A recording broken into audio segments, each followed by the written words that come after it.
ওয়াল্লাযীনা ইযা ফাআলু ফাহিশাতান আও যালামু আনফুসাহুম যাকারুল্লাহ, যখন তারা তাদের আত্মার উপরে জুলুম করে, ফাহিশা কাজ, হারাম কাজ যখন তারা করে ফেলে, তখন তারা আল্লাহকে স্মরণ করে।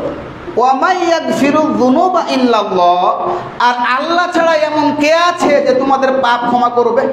ওয়ালাম ইউসিররু আলা মা ফাআলু ওয়া হুম ইয়ালামুন, আর তারা কি জেনে বুঝে ওই পাপের উপরে অটল থাকে না। রাসূলুল্লাহ সাল্লাল্লাহু আলাইহি ওয়াসাল্লাম বলছেন, কুল্লু বানি আদম খাত্তা, প্রত্যেকটা আদম সন্তান হচ্ছে ভুলকারী, পাপকারী।